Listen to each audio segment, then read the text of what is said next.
All right, gang, we're heading towards a 1 hour point of interest here. Just got us into a trade. Let's go ahead and go this way and go to the 1 hour time frame so that you can see the point of interest that we were heading for. Let's reset. Go single screen for just a second. Now on the 1 hour time frame, right here is the point of interest. And as you can see, we hit it, bounce, and now we're heading back. We should head back to this point right here. So we'll set a notification at 42 and a notification at 49. And it should carry us all the way back up. We got about 10 minutes until the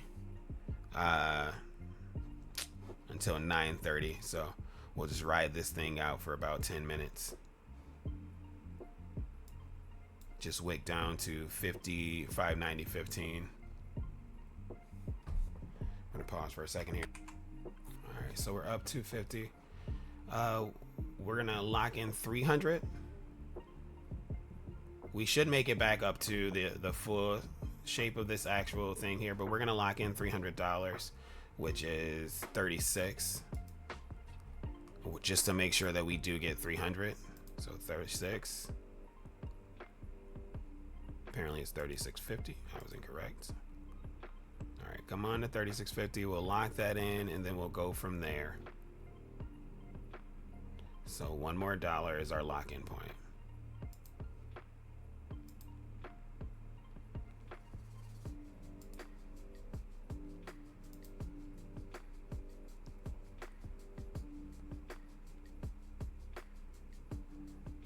But we had quite the strong pullback to the demand zone, so we're going to take the trade out of the demand zone here.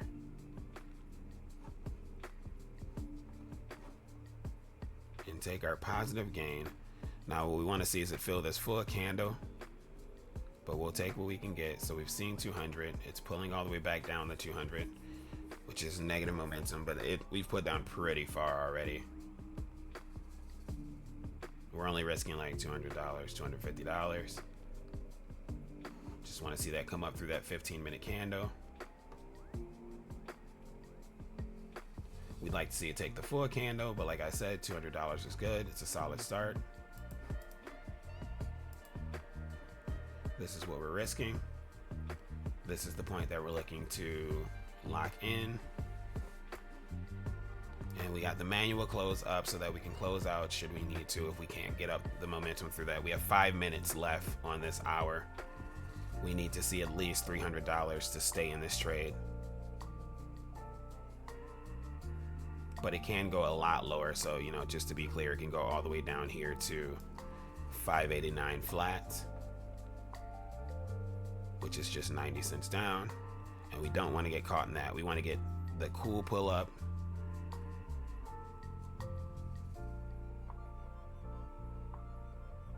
We'd like to see positive 300 here. That's all we're looking to lock in, is positive 300. We're not looking for the full 1500 or 1800. This is 1800 right here. This is 300. So that'd be 6 times that. We're not looking for that. We're just looking for $300. There's 175. So we're getting a 200 pretty easy. We just need another 20 to 30 cents over here on this ticker. Don't like to see it coming down, but we are gaining some momentum, so that's positive. Don't know. 15 minutes is down in the dumps over here, not heading up. I'll show you the 1 minute real quick so you can see what that looks like. The 1 minute's pulling up to this point right here. That's $200, $225. This is $300, another 75 cents higher. I don't see why we wouldn't be able to get to 300. I don't see why we wouldn't be able to overtake this entire candle here, but we're just looking for the 300 first. We have exactly 4 minutes left in the hour. As long as we don't wick down and destroy our stop loss, we'll be fine. 4 minutes left in the hour. What I think I need to do is snag profit, snag the 200, and then come back in at a lower point. So let's go ahead and take a look at the 1 hour time frame and see where we need to be in at. We might need to get in right here. It's looking like a positive point to take the trade from. Might pull down there. That's our warning that it's 3 minutes left. We're positive 100. We may need to get in right here. I'd like to hit our take profit real quick, or our profit. Take profit point. There's 150. So I like to get another $1.50 on our side and then lock in profit. If we can continue to hold this trend, there's 250. Here comes 300. So literally 50 more cents is $300. Yeah, if we hold this, we're going all the way back up. Let's go back to the 5-minute time frame. So we got our 300 there at 7 flat. There's 300, there's 350. Let's lock in the 300. We're locking in 300 here, making sure that we get that. There's 350. Okay, so we locked in our 300. Very good. Now, the fact that it can go all the way up is fine. I didn't want to sit in this trade for one reason and one reason only. We are 2 minutes away from 9 o'clock, and if this thing is going to sell off very aggressively, it was about to happen. So I don't want to be sitting in here at 9:30, knowing that, you know, we could flush out to the downside. So we'll go market here.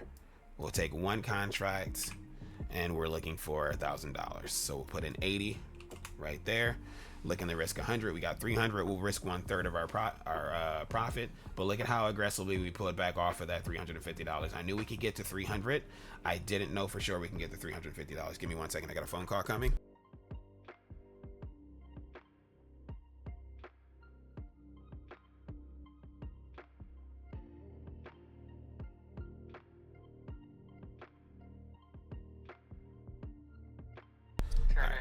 All right, bye. So back to the video.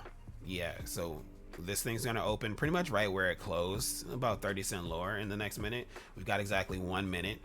We have exactly 40 seconds left until the market opens. I want to see if we crash down to this zone here. We're just gonna watch. We already got $300. We've already won the trade. We don't need to jump back in. We just need to see what's about to happen. Now it looks like they're trying to open right where we close, which would be a smart move. Let's see if it rips down. All right, so it is taking it higher. All right, so steady 20-cent growth, and then a rejection. So they're about the same thing. That's what we're looking for right there. You see that? That's why we didn't take the height of the trade going to the upside. Look at how that flush out worked. Once we break this 590.89, we're going to be going for that 589.04 area. So you got to be very careful with your 9:30 entries, and that's why I exited my trade a couple minutes before 9:30. 9:29 can have a violent reaction, and 9:30 can have a violent reaction as well. We ran up to resistance, and then we shot down from resistance. We're going to see where we go from here. Let me go ahead and put it on single. Yeah, like the double screen is fine. We're going to see where we go from here, see if we break this low. If we break this low, we're going to run lower, and we're not going to get in. If we hit support and stay around support, then we'll go and trade. Now, we ran down to support right here on the 1 hour high of the day from yesterday, or from when we broke out yesterday. Now, everything that's happening right now is pretty much as predicted, but why would you want to be in this crazy up, down, up, down, up, down chop? I'd rather wait for a nice patient move like this move right here, coming off a consolidation, telling us that we were going to go down to the zone. We went down to the zone, cool. Came down and tapped the zone here, came down and tapped the zone there. Now we just need to see what the plan is heading into 9:30. It's only 9:32, and we've been up, down, up, down, up, down. And it looks like we're kind of getting into a downtrend, but also we left this behind from Tuesday at 12 o'clock, so we could come down there, come down to the 200 EMA here. But we're really just dancing in this candle, this same exact candle size. We're just up, down, up, down, up, down in the candle size there. So that's not good trading. A trend, you want to catch a trend going up like that, coming down like this. You don't want to get caught in this large consolidation where they're deciding what to do with the market. Now, another factor for today, guys, is at the end of today is Nvidia's earnings. Nvidia is being drawn down right now in preparation for earnings. They're probably going to draw it down as far as they can get it within reason. There's the 15 minutes. Let's see where the 1 hours is. We're already past the 1 hour. Let's see where the 4 hours is. All right, they've already come down to the 4 hour on Tuesday, so they're up off of that. So they probably would come down to 59.09. What is this? This is micros. I'm looking at micros. I'm supposed to be looking at Nvidia. Here we are. They'll probably come down. They already came down to the 1 hour. Yep, they already came down to the 1 hour on Monday and Tuesday. So they'll probably come down to this area right here, 142, which is support, and that'll drag us through this here down to this area right here, if that's what their plan is. And it looks like that might in fact be what the plan is, for them to pull it down to support, just in preparation, filling this gap in preparation for earnings. Their earnings are this afternoon when the market closes. So if you're looking for an earnings play, then you would probably just swing like a week or day contract until tomorrow if you think it's going to go positive or negative. Nvidia has been pretty high this entire time. They're leading the march in the AI revolution, and you really got to be careful with where you get in at. But as you see, we're being drawn down. It was pretty obvious that we were going to have a slight pullback this morning. We just want to see how far it's going to be. You know, and today's a news day, but the news didn't really have much of an effect on the market. We'll see at 10 o'clock if we have like a big push to the downside or upside, but the news didn't have too much effect. This is all priced in already, and since it's already priced in, you're just seeing what's supposed to happen. You know, we ran up to the high, not the highest high ever, but we ran up pretty much to the high, and now we're drawing back down to fill these gaps that we left behind. We already filled one, and we're just looking to touch this gap here. We touched that gap at 142. You know, that'll be a smart money play. But we're breaking the low, we're going lower. You know, and when you saw that we couldn't break this line by much, you should have played that to the downside. Look at that. Booyah, pushing lower and lower. And there's that 59.30 that I was talking about. We just broke the 59.30. We're heading for the demand zone here. And it gets much, much simpler, guys. When you start to learn how to read the stock market, it's going to get so much simpler for you, I promise. It just takes time to understand and read these charts, to see what's they're trying to do, what's going on. So this is the first level of support for Nvidia right here. We break that level of support. This is the next level of support. We break that level of support. This is the main area of support here. As far as us, we're hitting our demand zone. Are we going to stay in the demand zone? We're going to run through it. Okay, we reacted off of the demand zone, but not well enough to take a trade to the upside. So I'm not taking any trades right now. We've missed the play to the downside while we're explaining this. We're just going to let it keep on running down to this zone, this 59.17 right here. You know, sometimes you're going to miss a play. It's okay. There's going to be with futures especially, there are going to be 100 plays a day that you can take. You will find yourself a good trade. This would have been a good trade, but it was choppy, so it was a heck no for me. But when you look at it, we went from 39 all the way down to 27, so a $12 move, and that would have been plenty to get you some money. We're reacting off of the bottom of the demand zone, and then we ran up $3, almost $4, but we're going right back down because we're trying to head for this demand zone 0 that I have right here. And once we break 589 on SPY, we'll be heading straight for that. Halfway there. Just about to hit halfway at that next mark. We almost there. Gonna hit this demand zone now. All right, guys, I had to run to the warehouse, but we're back. And as you guys can see, my prediction was very much correct. Good googly moogly. We fell all the way down from where we started. Let's go to SPY real quick. This is SPY. So we fell all the way down from where the market started. Remember, we had that juggling back and forth on the 5-minute time frame for like 30 minutes or so. Then we fell. We broke the 200 EMA. We broke this wick that we left behind. We came all the way down to the demand zone. Now we're heading for the 583 wick that we left behind down here. And you know, that's why I tell you guys I don't trade RSI, because RSI doesn't matter. We've been down here like 19, 16 over and over and over again. RSI does not tell the truth. It's just a tool that you can use to kind of figure out what's going on.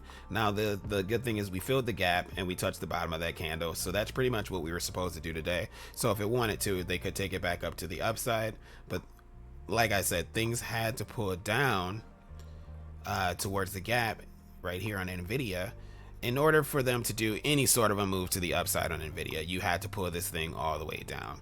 It should come on down to the 140, 139 region. It usually happens like that when it's an earnings day, and Nvidia being a stock that's driving the market, Tesla's down as well.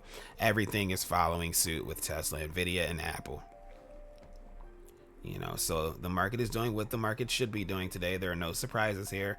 We needed to run back. We should have ran back on Monday and Tuesday, but instead they took it up and decided to do it today on Wednesday, preparing for the earnings for Nvidia. Like, the news is just a catalyst. It's not making the market move really. It's just a catalyst for the market to do what it was already going to do in the first place, you know, to get investors interested in certain moves. But that's it. We're out of here. You know, as always, take the easy money. That's what we do every single day. Catch you guys in the next video. This is your boy Sebastian. This has been another Full Transparency Trading Session, and I'm out.